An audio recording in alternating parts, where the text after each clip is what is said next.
betul itu. Nah, tapi sejarah lahirnya Petren yang 2017 ditawar begitu, saya cerita sama teman-teman ya. 2017 Pak Wakil kita udah ditawar 300 juta dolar. 4,2 triliun saja oleh SoftBank, nggak tanggung-tanggung sama karena mereka lagi belanja tahun miliar. Kemudian mitra Anda 1,6 juta pelanggan sudah 250 juta. 250 juta itu tetap 3,3 T.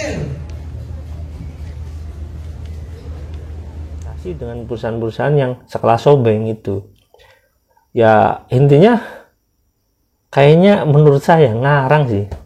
Kalau misalkan dia nggak ngarang, misalkan seperti itu ya, tinggal aja buktikan apakah dia emang benar-benar seperti itu atau enggak.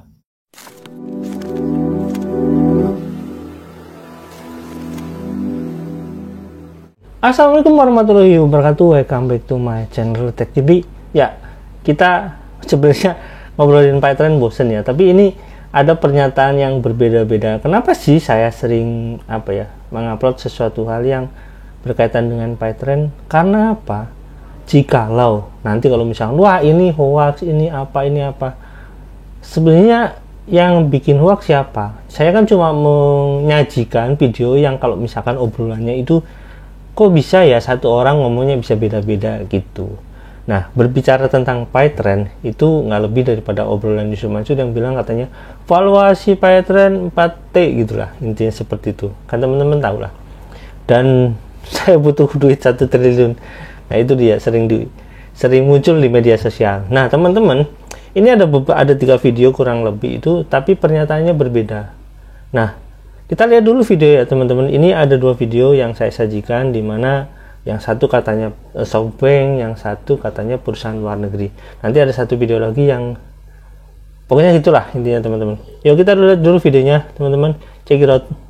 2009 2010. Yang saya ingat tuh kita lahir sebelum Gojek. Warung. Dan saya sampai sekarang masih yakin kita bakal ngebit. Tetap saya yakin. Tanda-tandanya ada soalnya. Tanda-tandanya itu susah. Jadi membangun Python susah gitu. Dan itu tanda-tanda. Musa itu kalau nggak susah nggak bakal ketemu the new land. Land of hope itu nggak bakal ketemu. Tapi kalau susahnya ketemu jadi saya bilang sama teman-teman, udah Python bakal besar. Apa? Susah. Jadi bener kata antum itu. Apa tadi? Masalah apa? Masalah yang mesti ada, tapi tidak dipermasalahkan. Masalah, problems will bring you to tomorrow, itu betul itu. Nah, tapi sejarah lahirnya Python yang 2017 ditawar begitu, saya cerita sama teman-teman ya. 2017 Pak Wakil kita udah ditawar 300 juta dolar. 4,2 triliun saja oleh SoftBank, nggak tanggung-tanggung sama karena mereka lagi belanja tahun-tahun ini. Tapi karena saya pengen merah putih Indonesia Nusantara, saya tolak. Nyeselnya sampai sekarang. Aduh, kalau tahu begini gitu, berdebak kedepok ini, membesarkan Python, wah sudah hujatan orang tetap nggak ada berhenti.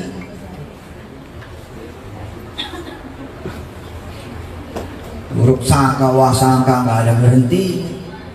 Tapi saya alhamdulillah lebih melihat yang mencintai seperti Kang Ian mencintai. Waduh, kalau anggota ganas semua pakai Python selesai sudah. Wabuknya apalah sudah dulu, Masya Allah. Nah, tapi saya cerita Python yang gede bener ini nggak bisa dibilang nggak gede loh. Untuk ukuran kulit kayak begini, sorry. Itu orang nggak ada ilmunya, nggak ada investor juga. Tahun kemarin kita masih 5 triliun. Saya rapat di Amerika. Dengan izin Allah, kalau ngebayangin saya dulu ngeringkuk di tahanan.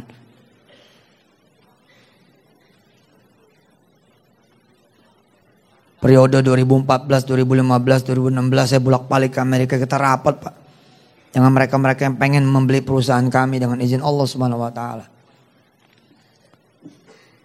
Di tengah-tengah rapat, mereka memandang saya adalah orang the first-nya.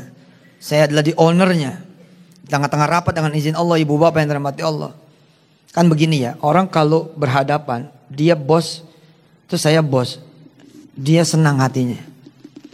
Saya melihat kekecewaan orang-orang itu, bule-bule itu. Ketika kemudian mengetahui saya bukan bos. Ya.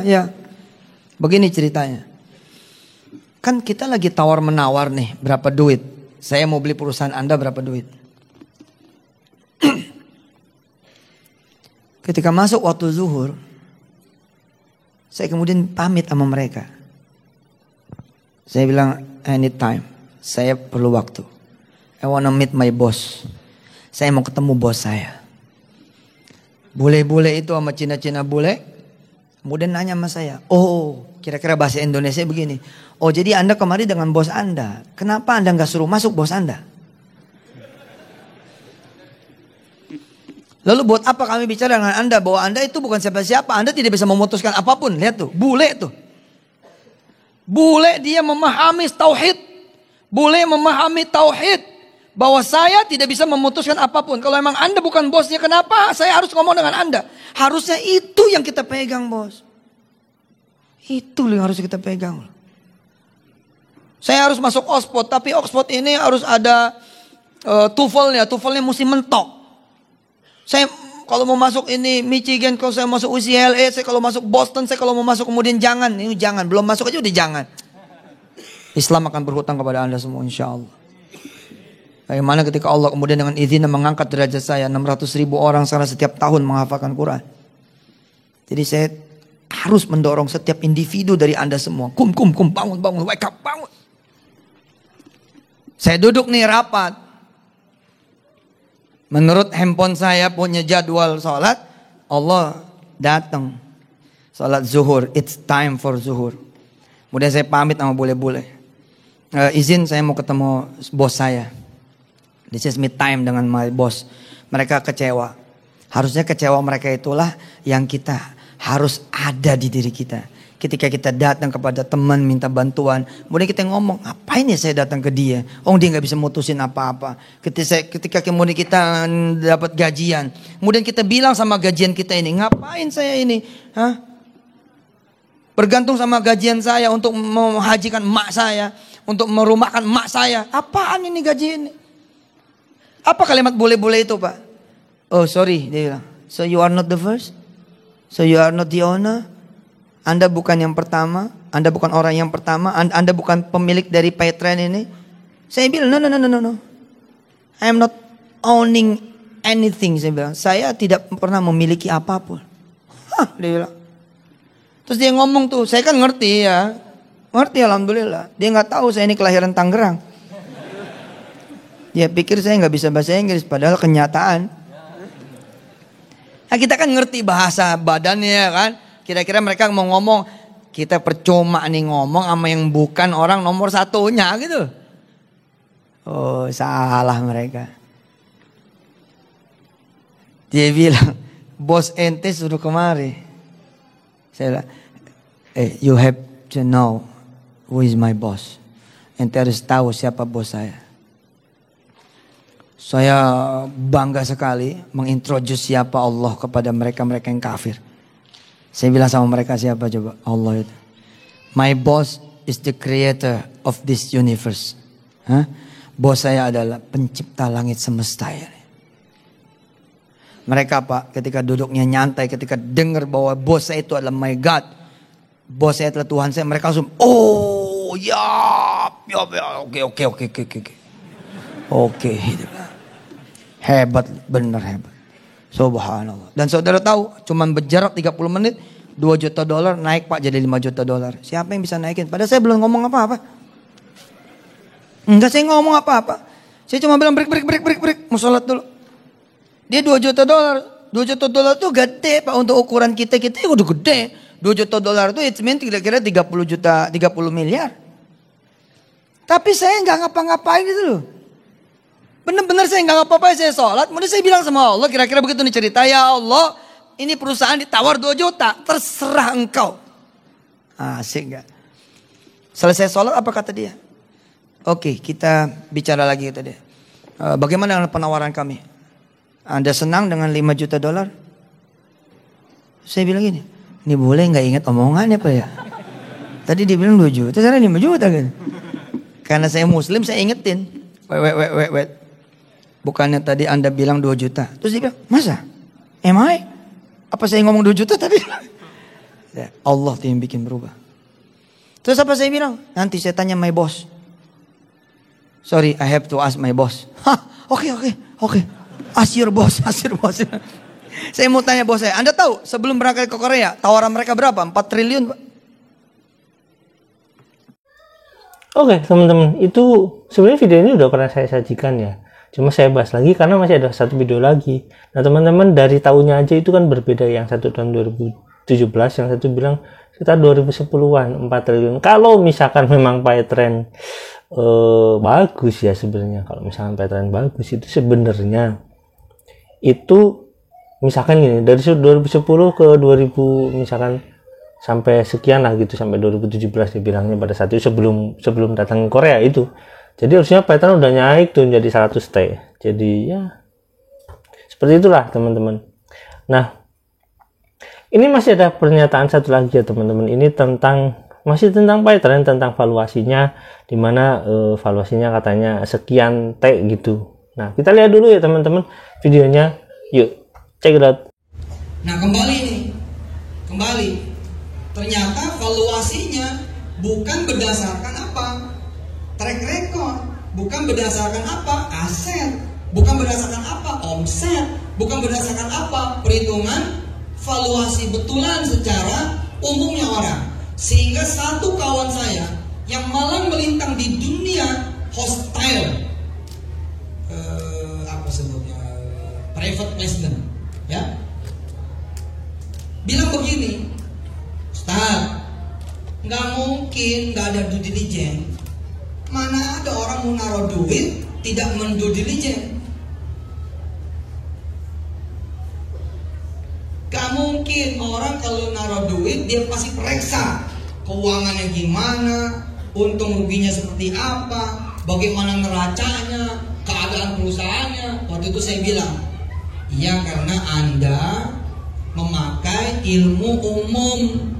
Kalau saya tidak pakai ilmu umum, saya minta sama Allah 4 triliun. Kan saya naikin Pak, satu masjidnya 4 miliar. Sehingga 1000 itu 4 triliun. Udah dikunci Pak, saya bilang. Saya udah ngunci, mesti segitu. Izin Allah. Nggak ada kata dia. Tapi saya membuktikan loh kehebatan Allah Jalla Jalaluh berdasarkan niat sebagaimana apa yang Allah sabdakan, ya, Allah firmankan di dalam hadis qudsinya, ana inda husni dzanni bi. Ana inda dzanni abdi bi. Aku sih kata Allah wes gimana kamu aja, gimana pilihanmu, gimana perkataanmu, gimana ucapanmu, gimana pikiranmu. Masih dari negeri tetangga dia datang. Saya langsung ngomong ala glodok. You mau taruh duit, nggak mau. Jangan periksa.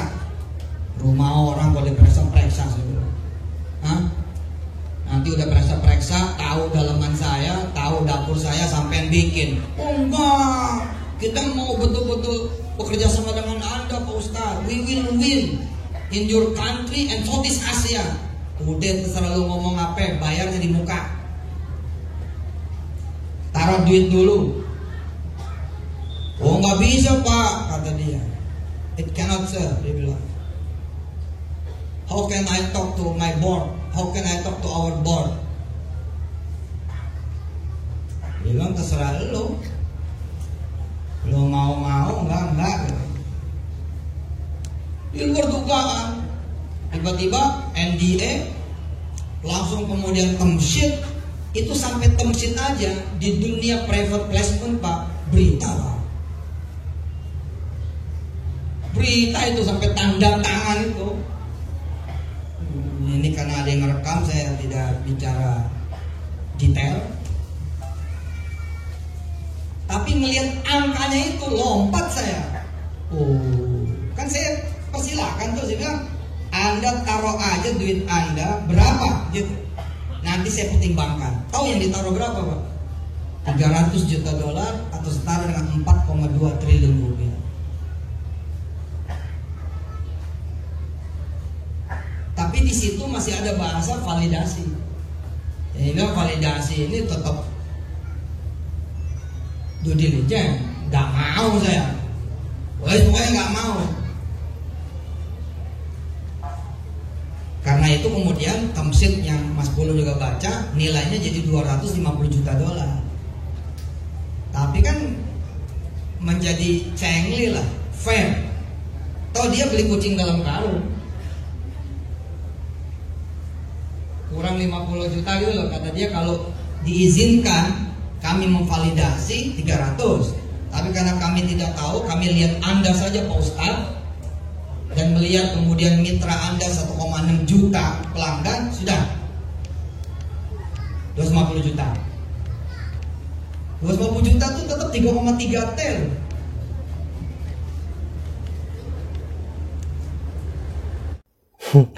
3,3 T katanya apa namanya, hitungan matematika sederhananya itu yang menjadi dihasilkan 4 T, dan itu udah dipatok sama dia, udah dikunci, kok jadi 3,3 T.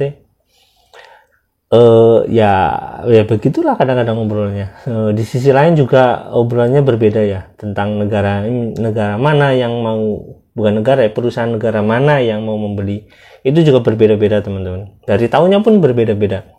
Nah ini soal kita ngebahas tentang startup ya, saya juga pernah merintis perusahaan startup dan yang sekarang masih dirintis juga. Tapi kita tahu bagaimana kapan harus memulai dan kapan harus berhenti dan kapan harus memulai lagi, karena satu proses perusahaan startup itu berhenti itu ya bukan berarti itu berhenti total, karena ada namanya riset gitu. Nah, kalau orang yang teman-teman katakan mungkin di beberapa perusahaan ada R&D, ya kita ada yang namanya riset juga, dan itu perlu dikembangkan. Oke, itu terlepas daripada semua itu, intinya teman-teman ya, kalau misalkan berbicara tentang valuasi, evaluasinya bukan berdasarkan kinerja, bukan berdasarkan peningkatan, bukan berdasarkan growth, terus berdasarkan apa gitu. Ya saya nggak tahu. Kalau misalkan Yusuf Mansur bilang seperti itu, berdasarkan seperti itulah intinya. Saya susah menjelaskannya, omongannya itu, karena nggak masuk akal. Karena sebuah perusahaan yang kompatibel seperti misalkan ya, perusahaan itu Sobeng misalkan dari negara tetangga, misalkan yang katanya bilang Amerika tapi ini dari negara tetangga, tapi Sobeng udah jelas kan itu dari Jepang. Nah kalau misalkan itu dari Jepang, yang bukan CP-CP Cina yang kata dia sendiri, yang bukan bule-bule gitu ya, itu jelas berbeda antara Jepang sama Amerika ya. Nah kalau misalkan itu Sobeng, itu adalah perusahaan yang sangat rigid, yang sangat kompatibel, yang sangat teliti dalam berinvestasi. Jadi growth up-nya itu harus pasti. Terus perusahaan itu harus punya nilai valuasinya berdasarkan kinerja yang sangat baik, berdasarkan perkembangan aplikasinya itu seperti apa, berdasarkan riset-riset dari misalkan ya, di sana kan kalau di sebuah perusahaan startup itu kan selalu ada namanya sektor-sektor engineering yang memang bagus dalam setiap perkembangannya gitu, karena ada ya misalkan dulu kita mengeluarkan versi beta, terus mengeluarkan ya versi sekian, nah, itu akan dilihat oleh sebuah perusahaan-perusahaan yang memang misalkan modal ventura gitu ya. Nah sementara Yusuf Mansur mengatakan seperti itu di depan publik, yang menurut saya masih awam ya, nggak paham. Karena hal seperti itu mustahil, nggak mungkin sebuah perusahaan yang sekelas Sobeng itu ya pokoknya mau nggak mau harus gini, iya nggak bisa. Nah intinya begini ya, untuk Sobeng, sebuah perusahaan yang memang modal ventura besar, untuk perusahaan yang berinvestasi di beberapa aplikasi dan beberapa sektor, otomatis Sobeng itu pasti menilai kinerja setiap perusahaan yang mau diinvestasi. Ya nggak bisa lepas gitu, walaupun itu sekelas itu misalkan CEO-nya itu Ustadz gitu, itu nggak ada hubungannya, karena bisnis is bisnis. Karena bisnis itu melihat dari sesuatu yang memang realita. Jadi nggak bisa hanya berdasarkan cerita, nggak bisa. Jadi semuanya harus diteliti dengan baik. Kalau nggak mau, menurut saya, ibaratnya gini, Sobeng nggak akan deh melakukan penawaran kayak gitu. Yang ada juga misalkan seperti saya, misalkan punya perusahaan aplikasi yang berjalan dengan ya sedikit growth, sedikit meningkat, membutuhkan modal yang sangat besar. Ini bukan tentang angel investor, karena angel investor buat seperti orang-orang tertentu gitu yang punya modal yang nggak mau pakai angel investor. Dia pinginnya perusahaan itu diinvestasi dengan perusahaan-perusahaan yang sekelas Sobank itu. Ya intinya kayaknya menurut saya ngarang sih. Kalau misalkan dia nggak ngarang, misalkan seperti itu ya, tinggal aja buktikan apakah dia emang benar-benar seperti itu atau enggak. Apakah benar-benar Sobank mau berinvestasi di situ atau enggak. Dan sebenarnya teman-teman gini ya, kan sudah menanyakan pertanyaan ini, ibaratnya gini, saya udah bertanya kepada Sobank, pihak Sobank sendiri, apakah Sobank itu pernah berminat pada PayTrend? Jawabannya bla bla bla gitu lah intinya. Jadi rahasia teman-teman. Intinya saya sudah menanyakan. Jadi teman-teman, sampai di sini teman-teman, jangan lupa like, subscribe, dan komen, jangan lupa juga share. Wassalamualaikum warahmatullahi wabarakatuh. Bye.